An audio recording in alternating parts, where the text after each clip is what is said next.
Let's continue with author and journalist Paul Palango about the Portapique massacre. And as you mentioned, Paul, your latest posting on Frank magazine is now out. Headlined Inside the Chaos. It's described here as an exchange between an emergency response team officer and the RCMP incident commander that night. What's that all about, Paul? Well, I'm not sure which one you're referring to because I'm not even looking at it. Give me a little more information than that, and I'll tell you what it is. That's all I have right now. An exchange between ERT officer and RCMP incident commander. This is, again, Frank touting your latest article. So I guess I'm relying on you to fill us in. There are incidents that, as I said, there are incidents like, I just referred to, like Dorrington wanting to go down and check out a situation, a flashing light and stuff like that, and the risk manager coming out and saying, whoa, you can't do that, and we got to send this ERT vehicles around, and there was like it looks like there's at least 5 that I hear on the radio, and maybe more 7 or 8 ERT sort of teams there. Really? And is this too many bosses making, too many decisions, or what's the reason for all of this inaction and confusion, it seems?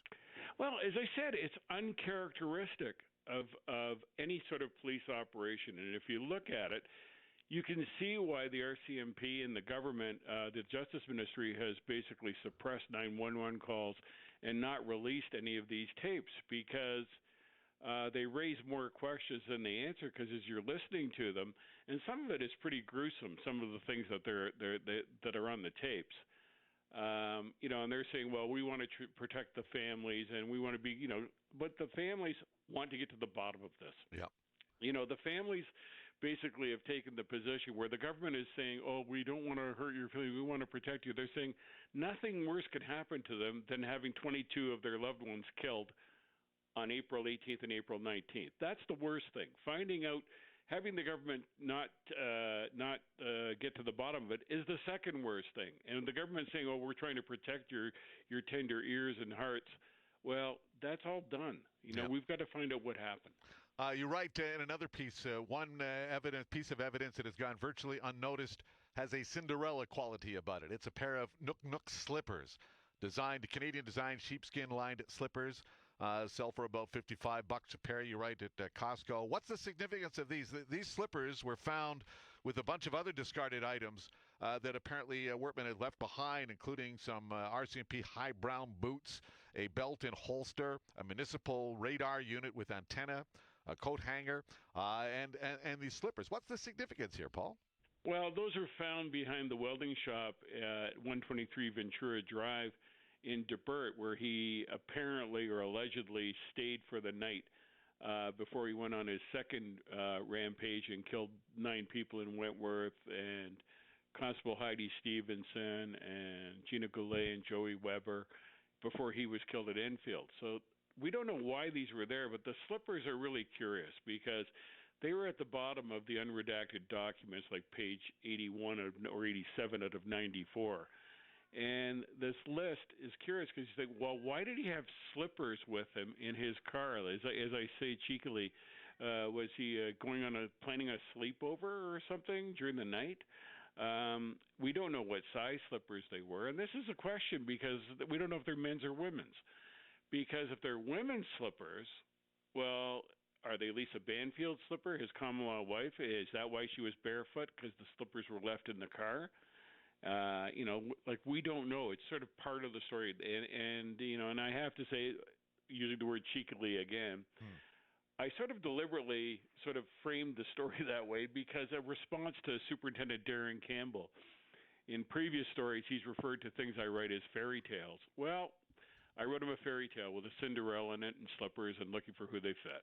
But you might said Lisa Banfield she was actually barefoot that night when she showed up at the neighbor's home after she says she spent several hours in the woods.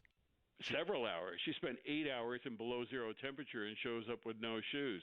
And as I said in the article, she's got as far as I know, she has all her fingers and toes. So science tells me that that's not the story. But the police have gone along with that story. They've not challenged that story. They've called her a victim when it's obvious that story is not true. So there's a real story lurking behind, much like at Portapique. You have police cars sitting at the end of the road, children trapped in a house on the line with a 911 operator, and they're told don't go down the road. Yep. Well, there was 20 or 30 of them there, armed with C8s and weapons and armored body armor and armored cars. Why didn't they go down the road? Good question. Ask yourself that. Yep. It doesn't make sense. If the gunman was there, okay, they get in formation, they bring their ERT guys down there, or they just go into formation. There's 4 or 10 or 12 or 15 of them and one of him. That's the police job, and that's what the policemen on the street want to do, is solve that situation and preserve life. But they didn't do that, and that's a big question. You also quote Leon Jodrey, who is the individual that Lisa Banfield knocked on his door after coming out of the woods around 6:30 or so that Sunday morning. And you're right, he called the police for her, but has said he did not and doesn't to this day believe her story. Jodrey said, quote, "She said that she was out there for 8 hours or so. When she came to my place, she was wearing a spandex top and yoga pants. She had no shoes on. Her makeup was perfect. She said she was in the woods. I live in the woods. Her hands were clean. Her feet were clean. She didn't have a pine needle on her. The woods around here are messy. A rabbit couldn't get through them cleanly. I didn't believe her story, and I told police who were there that morning that I didn't believe her. I don't know what happened, but I think it isn't what she said happened." What do you think really happened there, Paul? Well, as I've been saying, Rick, in this conversation, there's something going on that's beyond normal policing procedure. You know, the whole approach to Lisa Banfield, the whole approach to the children, the police being held at the road, all these ERT teams. And I'm getting into this in the next article I write after this one, the chaos article. And I think when people start to hear the police tapes, they're going to start asking themselves questions, too, about this distraction. Because maybe, there's something going on that we don't know, and they're not telling us. Because we're 9 months down the road, and they're still hiding things. If it's a simple case of a domestic violence case and a guy going crazy, we would know there's no reason to hide anything. Mm. So, that we're in this sort of interesting situation about I think this is the end of the beginning of this story and the beginning of the next chapter, because these tapes are going to come out in the next couple of days, I suspect, and people are going to hear them, and it's going to raise questions about exactly what the RCMP was doing. But we're also, I'm assuming here that Lisa Banfield will be probably the first witness that will be called before this public inquiry. Will we not get her story then? Will we not get the answers to the questions you've been asking from Lisa Banfield herself when she appears on that witness stand during the upcoming inquiry? I have absolutely no faith in that happening because, and we've talked about this before, they've done everything they can to keep Banfield out of the limelight. She's been charged with a very minor charge of providing ammunition along with her brother and brother-in-law. I think there's an effort that they don't want her to speak for some reason, and the inquiry as it is set up with 3 people who I have no confidence in. I think the family should be challenging them. They should be recusing themselves, and I think more is going to come out in the next days, weeks, and months. They're going to make that clear.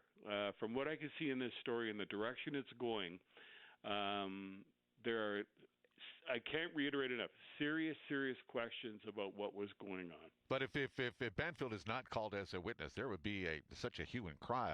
I don't think there's any way they can avoid calling her at all. They have to. They have to call her. Well, yeah, that makes sense. But I've seen public inquiries in the past in Canada where things were covered up in plain sight. And that's what they've been trying to do. I've been saying this from the beginning. So the tapes we have now, you know how I got the tapes? I'll tell you. Like this shows you how sort of good fortune fell upon us. After I did a podcast, the Jordan Bone podcast, 2 weeks ago, a woman in Orangeville, Ontario, called me and said, that night my husband was snoring.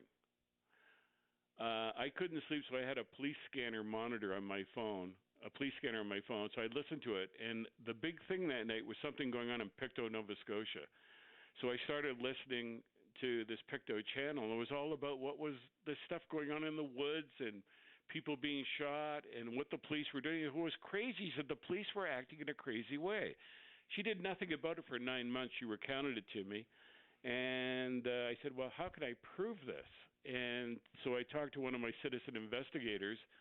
I call him Mr. Blue. And I said, hey, you know something about this. And Mr. Blue said, no, I don't, but I know a guy. And about half an hour later, I had all the tapes. Wow. So they're there. They were in plain sight. Anyone could find them, but they were hidden well enough because they were on the Pictou channel. And the reason they were on the Pictou channel, and it's an open channel, was because the RCMP was having problems with its encrypted radios, and they went on this unencrypted, old-fashioned radio system. But it was tucked away in Pictou, and I guess they thought no one would ever find it. And somebody in Orangeville, Ontario discovers this. Wow. A woman in Orangeville, Ontario, whose husband snored, and at the end of it, she said she got scared, and you'll see in the story today it's right at the top of the story, the incident that scared her at 3:00 in the morning, and she told her husband, "I just heard all of this stuff," and her husband says, "Oh, you're just dreaming. Go to sleep." And as it turns out, 9 months later, her recollection is almost dead on compared to what happened. Wow. Well, again, Paul, as always, I appreciate hearing your questions, your concerns, what we need to find out about more in regards to this whole thing. And hopefully we'll get those answers in this inquiry. But you, again, telling us that you don't have complete and total faith that that's going to be what will happen. Well, until the government, comes out and says what happens, and it is a little more forthcoming, and they're hiding too much stuff for any reasonable person to suspect this is all going to end up well. And the last point before I go, Rick, I hear you're going to be off for 6 to 8 weeks. Yep. We're all your listeners are with you on this, and hope whatever's going on works out well, and we can't wait to have you back. I appreciate that, Paul. Thanks very much, and appreciate you making yourself available to us here again today. Thank you, sir. Anytime. Thank you. All right, take care.